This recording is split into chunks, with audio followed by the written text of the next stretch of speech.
Approval style, as the name says, it's about seeking and needing approval from others.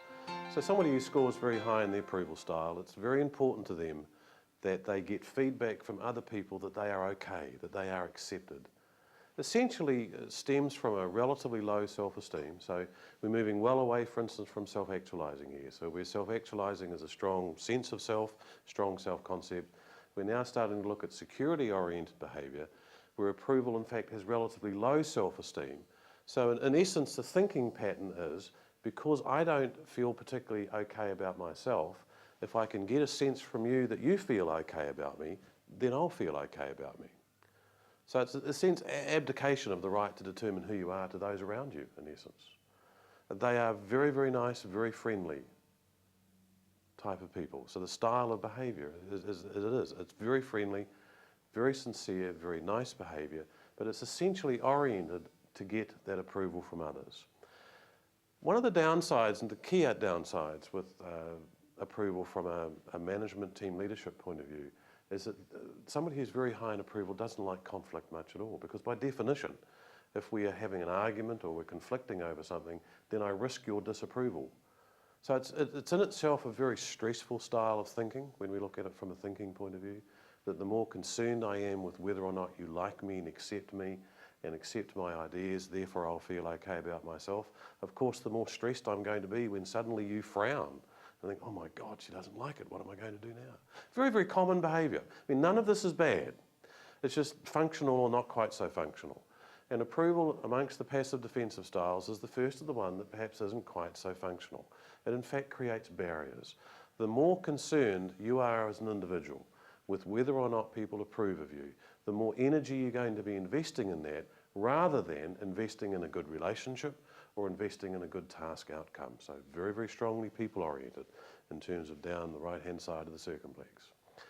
So in effect, the high approval individual, through this style of behaviour, puts considerable energy into trying to keep people happy, to try and please people, and avoiding the risk of disapproval. So you see in many, many familial situations where we have relationships that are in many respects foisted upon two families because two members of each family decide to get together. And so at Christmas time, you see an extraordinary amount of approval-oriented behaviour, where people are buying presents where they really don't mean anything by it, they're simply doing it because you have to. And then when you do get that ghastly coloured tie, you say, gosh, this is wonderful, thank you very much, because you don't want to upset them. That's approval orientation. So that's okay at Christmas time, perhaps. But if we put that into an organisational context, then what it means is we look at how people behave together in groups and at the organisational level, it's skating across the surface. It's not real, it's not genuine. It's a relatively superficial niceness in order not to upset anybody and keep people happy. So from a cultural point of view, it's about making sure you are approved of, that you get other people's acceptance. And at the group level, it's about, don't upset people, keep things relatively calm and pleasant, rather than what's a good solution to the problem, rather than how do we go about getting a great outcome here, rather than how do we go about establishing strong relationships. So the implications for you, if you scored somewhat high in approval, it's really about this tendency for people to see you as somebody who needs to be approved of and liked. And the more you seek that from people, of course, funny enough, the less likely you're actually going to get it. And then because you don't get it, you seek it even more. And that's the idea of this concept of self-defeating behaviour. It defeats itself. So you keep trying to do more of it and defeats itself more again.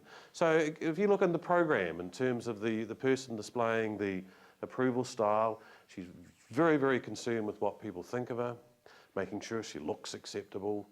She's engaging and interacting with people in a way that's really very good. gushy and gosh, I like you and I want you to like me as well. So good. And again, you look at it, it's nice, there's nothing wrong with it. But when you look at the background to that behaviour, look at her face and you'll see a lack of confidence, a lack of satisfaction and a lack of genuineness about the relationships. And that's the catch with approval.